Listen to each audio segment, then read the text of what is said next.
So now we're going to step on with the, if I press all the right buttons, we're going to step on. We have our first panel sponsor of the day. We have Gil from NJFX. Gil, are you out there?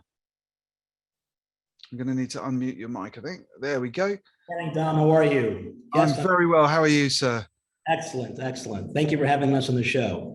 Always a pleasure. It's great to start the day of panel sessions with an exploration on the seabed. But why don't you let me put this slide up full for you, and if you want to just tell us a little bit about NJFX to start the session off, I think that would be a good place to start. Yep, and I just wanted to comment. I really enjoyed the panel that we just had before. It's very insightful in terms of the priorities that CDNs have, and it's a good segue into infrastructure. So if you think about, our history, and it's not that long ago, in 1996, we had the deregulation of telecommunications. And that deregulation really started the birth of over 1,000 ISPs that we have in the US. And those ISPs need a place to interconnect their networks. So if you think back in the days of 1996, there wasn't that much infrastructure available that many folks could come to that was a neutral environment. So the birth of carrier neutrality started back then, and it started with the idea of where could I take my network and how do I interconnect to many others? And what you started to see is the birth of carrier hotels across the United States. So some of the more iconic facilities are in New York City, they're in Chicago, they're in LA, and a lot of these buildings grew rapidly without regulation, without many rules, but they became the home of, I'll call it the internet in North America, where traffic was being exchanged. And, since the birth of the internet, we've learned the importance of the internet. We started to realize that this traffic needs to be exchanged, and it's no longer nice to have, it's a must have. COVID has proven that, our workforce is never going to be back to the same as it was before. So with all that in mind, we started thinking about how to interconnect networks in a neutral place, but use something that we've had for a long time in a different way. And NJFX started North America's first carrier neutral cable landing station. Dom, that's a mouthful, right? So landing station. Yeah. So cable landing station is physically where subsea cables come into North America, and NJFX finished construction in 2016. And we basically took advantage of an existing cable landing station that Tata had with 2 subsea cables, and then started marketing ourselves as being open for business, but letting cables come to North America in a neutral building. So NJFX today is expanded. Now we have 4 subsea cables on our campus. The original 2 Tata cables, the Cbras cable, which Telecom Italia and Lumen and Seaborn and Tata will have capacity on. And most recently, the Hofru cable landed at NJFX, and that connects the US with Denmark, Norway, and Ireland, owned by Facebook, Google, Aquacomms, and Bulk. And we're getting to the point what's called critical mass. In a carrier neutral facility, you want critical mass, because for the CDN community and the ISPs in North America to find value, they need to be in a place with critical mass. So we've got 32 network operators now at this carrier neutral cable landing station in Wall, New Jersey, called NJFX. And it's a place where it's a wholesale environment. The price points are what you would expect in a carrier hotel. But this time, something different happened. We started with the end in mind. We have all the security measures in place. We have, N+1 generators, security systems, UPS systems, all the things that you would expect to have where critical assets are. We have them because the subsea cables were here. And we have the network operators here. And now the next step is we're connecting all of the residential eyeball networks in a Plan B fashion. Something happens in New York City, we can't afford for the internet not to operate. We need to have a failover. So we have some of the largest banks in the US that are now working with the residential IP networks to make sure that their content is always available. I'm not saying that Facebook and Akamai shouldn't have their content always available. I'm saying that banks want their network available also at all times. Outages are no longer going to be an option. So critical infrastructure at a cable landing station built from day one to be the way it's supposed to be is what NJFX is. Today, we have the modern day cable landing station, and the trend has started. You're seeing other sites now developing. Virginia Beach has a carrier, well, has a cable landing station campus, I'll call it, owned by Telxius. Sparkle has created one of these in Palermo in Italy. There's one being created in Greece. LA is being worked on by Equinix. You're going to see more of these carrier neutral cable landing stations because it makes sense to interconnect networks, fiber connectivity, where the subsea cables actually come into a country. And that's a little bit about how we got to carrier neutral stations and NJFX. That's deeply interesting, Gil. So tell me the what sort of interconnect is available at NJFX? What are the sort of services? You know, when I think of fiber cable landing stations, I think of a variety of services ranging from voice traffic to IP to, you know, whatever else it may be. If I'm a CDN and I'm looking to, you know, position a cache in NJFX, what are the sort of interconnect options? What are the connection options that are there?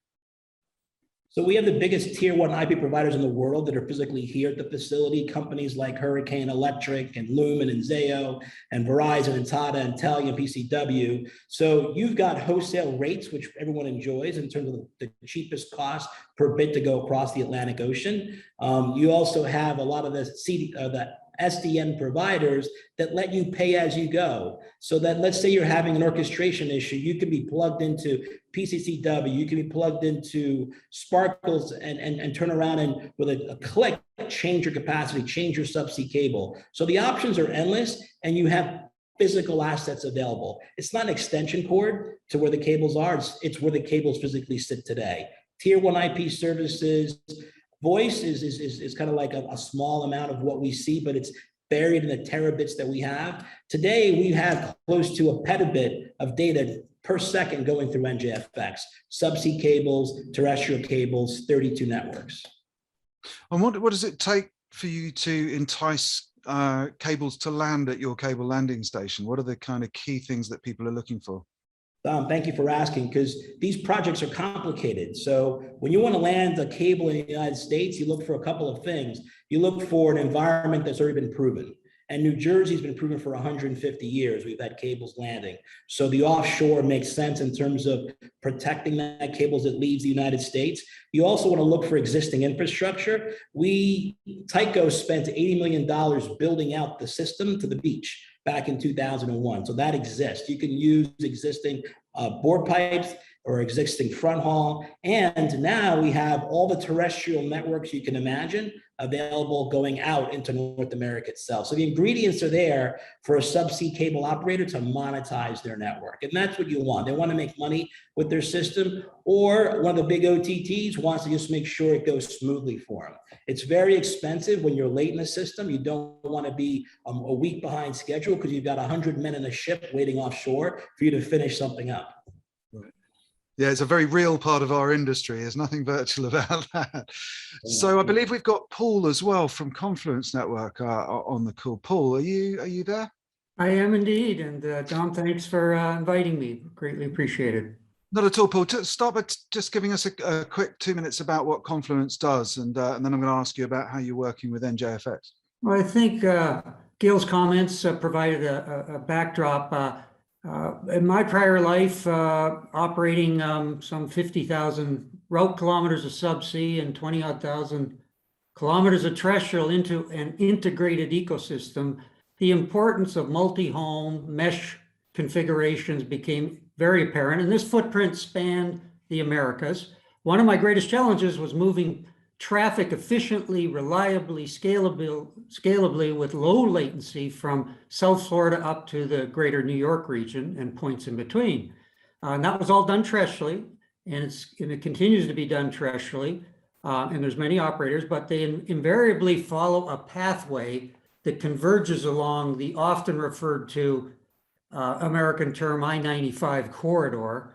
And there's a lot of great companies providing great service. I use them all, but I felt there was a need for diversity, and we built a business case, and the case logic itself was, how about an I-95 on the seabed, the corridor from Florida up into Wall Township, where Gil operates from, which is a long-established gateway for subsea, and as you just heard, a convergence point for a multitude of terrestrial fiber players, CDNs, et cetera, international. So our network which we're in the process of building, will become available latter part of 2023. These have long lead times, as everyone on this Zoom appreciates. But what it will do will provide in excess of 1,000 terabits of throughput in a state-of-the-art subsea network from Boca Raton, Florida. It'll have express low latency direct up to Wall Township, which obviously is a short jump into New York. It will have mid-express, which could be any configuration from Wall Township, New Jersey to Virginia Beach, Wall Township to Myrtle Beach, where new subseas are landing, and so on and so forth. And so it'll have, in the fiber mapping of this network with 24 pair of repeated subsea, we have a host of solutions and really feel it will be an enabling platform for improved CDN with cloud adoption growing at a rapid pace. The importance of availability, I think it was referenced on that great keynote panel about traffic management. Well, availability means these networks must perform. We provide a completely diverse, highly scalable, low latency platform, which we hope CDN and many users can avail themselves of and strengthen their long-term architecture. And so much work lies ahead, but with a financial backer, Mastech, a large infrastructure company in the US, we feel pretty good. This is needed, timely, and can really propel our sector's needs into the future. That's perfect. So when I think about cable landing stations, sort of back from my CDN architecture days in the sort of late 90s, early 2000s, the cable landing station used to be a long way from the internet exchange point. It used to be just sort of some tails and bringing in the big international capacity where you'd buy transit and peering out to those. But it sounds like you guys are hosting more and more servers, more and more application caches and so on and so forth at NJFX and in these sort of, is it right to call them a hybrid cable landing station? I don't know if that's a fair thing to call them, but you know, these sound like meet me points and internet exchange points as much as they're cable landing stations, and that seems to be an evolution of the architecture. Am I right? You are, Tom, good observation, and they truly are evolving into multi-purpose facilities with a plethora of folks who need solutions and can peer and can hand off traffic and so on and so forth. That is the state of play in the future, as certainly from where I sit. And Gil, you're seeing that with your customers as well? I agree. You know, traditionally, cable landing stations were small huts. They might not even been manned 24 hours a day. They would just go there as needed. And a couple of things changed. The size of the subsea cables are no longer, you know, 2 pair, 4 pair. They're like Paul's system, 24 pair, right? When you go 24 pair across the Atlantic Ocean, you need a megawatt of power to make this thing really work. That's not a small building anymore. And if you want it to always work and be built properly, you need to have a substation. Right. So when the power goes out, and inevitably it does, the last person to get restored is a guy sitting in a street corner with a street light and a telephone pole and electric coming down off that pole. No, we've got a substation. We're the backbone of the electric infrastructure. We can support 6 megawatts of power. A lot of these CDNs are looking for high density solutions, 12 kW racks. We could do 12 kW, we could do a 2 kW half rack. We got the flexibility built in. So you have to start with the end in mind and build something that's flexible to allow CDNs, to allow caching, or to allow transport optical networks. You got to take inventory of everything that comes in the building. You can't lose count of where these cables all go. And now you can provide a scalable, robust solution. So it's starting with the end in mind versus trying to repurpose something that you built 30 years ago, or taking an old Bamberger's building or an old New York City office building and turn it into a quote unquote telco facility. We think is a better way of doing things. We think the cable landing station is the modern day interconnect. So we had an interesting question in from Indra on the Q&A just now, and although I've suggested that we sort of deep dive on that in the sort of mid-morning session about the greening of streaming, which is specifically about sustainability issues we're facing.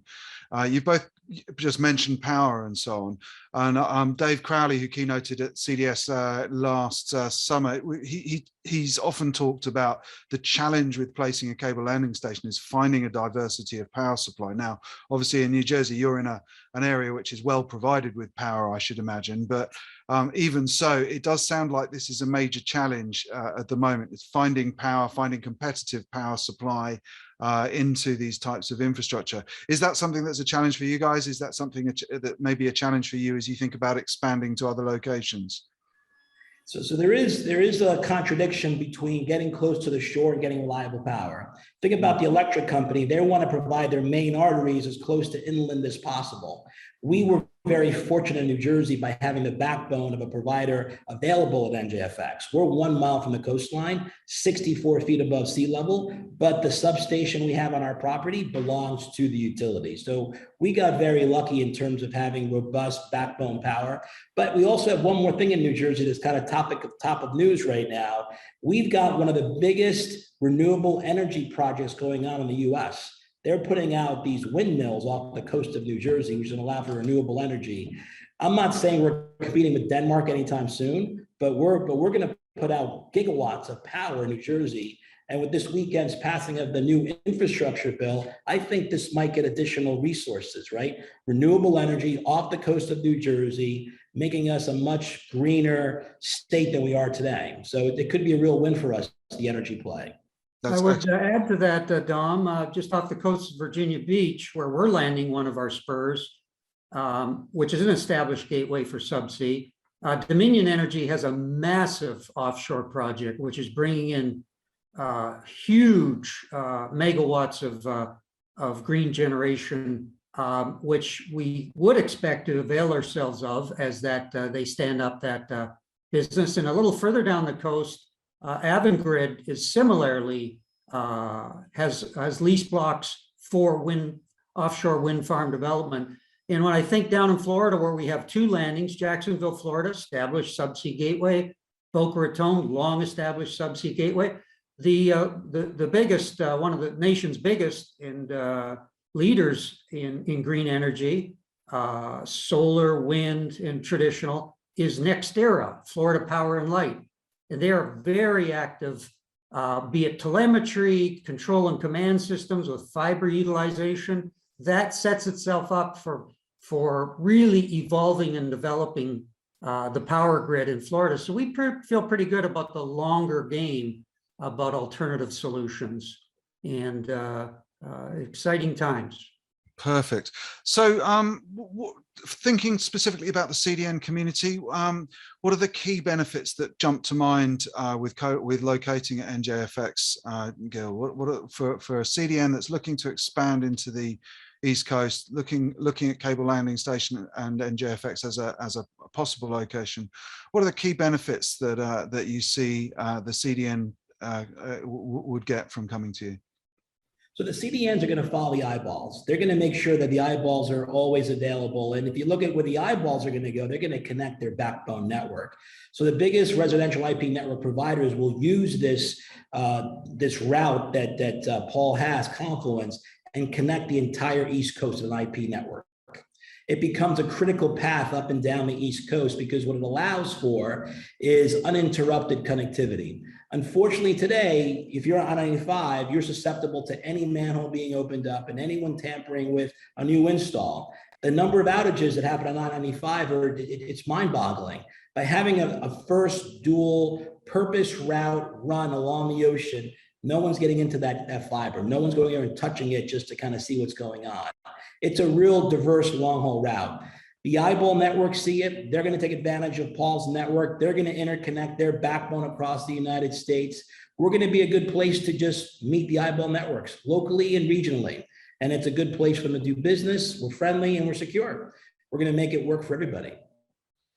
Okay, perfect. So, Paul, sorry, I saw you open your mouth. Well, Dom, I would just add to it, the points we are landing are established gateways, as I made reference to, the exception being Myrtle Beach, but Google's has a cable. There are more cables about to be announced for Myrtle Beach, but most of other landings are already established. And of the 30, 40 legacy subseas, some more recent, some getting built, coming across the pond, transatlantic, coming from other continental traffic flows from Africa. Telegeography has predicted not less than 30 to 40 additional subsea cables will come to the eastern seaboard over the course of the next 15 years. That doesn't suggest they're all going to land in Gil's place or in our points of presence down the coast, but some will, most certainly. It's your easiest path because authorities have accepted it as a channel, an impacted area for cables, and keeping them in those channels. So these, for CDN, I think it's exciting times to lever that ever-evolving, expanding ecosystem of connectivity, intercontinental, domestic, and the like. So with the with all this cable infrastructure going in, what's the utilization on these different cables looking like? I mean, are they filling up instantly? They get lit up, or are they being put out strategically, anticipating a decade of growth? Where are we at with the capacity? Gil, I'll let you speak to that. You have some very close information on that, but bear in mind that the OTTs or ICPs, that being the FANGs in particular, Google and Facebook, have been driving subsea construction. Billions of dollars have been purposed, as you know, Dom, and I'm sure the audience is aware. And a significant amount of that has been transatlantic and other intercontinental traffic on the eastern seaboard and certainly the west coast of the US. That's continuing onward. They continue to push the envelope on fiber pairs because the adoption rate, the utilization rate is so huge. And you know, we all wonder aloud where Meta platforms, formerly Facebook, and that very interesting development in Europe, how that might manifest itself on capacity need, right? More subsea utilization. But these pipes are getting filled up, which is why they keep announcing new cables, right, as they project out that steep hockey stick trajectory of utilization.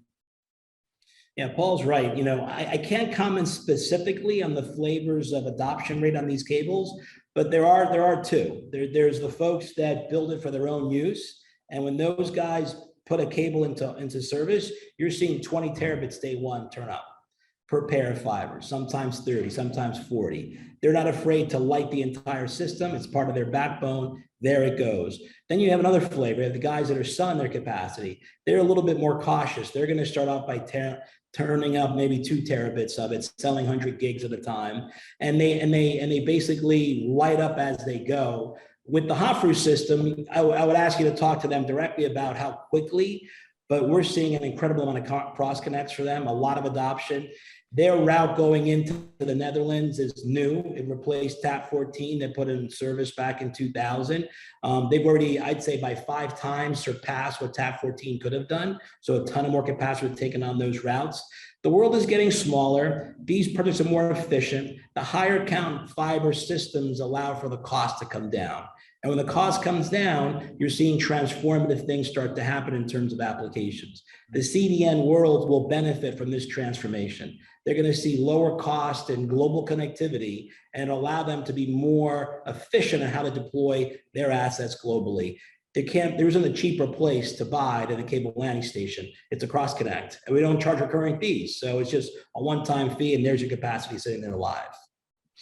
Well, it's, I mean, I take it both of you guys have been in the industry a few years, like myself, and I've got one last, just a quick question, because I want to try and keep us on time here, but just a last quick question. Could you have envisaged 20, whatever it is, years ago when you got into the industry, could you have envisaged it changing in the way it has today, 20 years ago? Paul, do you want to go first, or should I? Well, Tom, great question. It's exceeded any expectation I had on the trajectory in adoption and utilization of bandwidth across this planet. It virtually seems innate in all of us. We want faster speed, immediate satisfaction, whether it's a website or what have you, and the applications and utilization is really exceeded my wildest guess on the steepness of the curve. Let's put it that way. Gil? Yeah, I started in 1990 working for a company called MCI, selling long distance for $0.25 a minute. And they started saying, we got to focus on data. I'm like, who's going to buy data? Well, I guess I was wrong. It's good to be wrong when it keeps you alive for the next 20 years. Well, listen, Gil, Paul, thank you so much. I'm so these sessions always feel like they just go really quickly. There's just so much to talk about at every layer of the industry, but really appreciate it. So let me just spotlight you so you can wave goodbye. Paul, thank you so much. We really appreciate it. That's really appreciate it. Really enjoyed the opening session too. Thanks a bunch. good stuff. That's great. And Gil, thank you. And also thank you for being one of our proud sponsors today. So it's always a pleasure to have NJFX involved. Great. Thank you, Don. Appreciate it.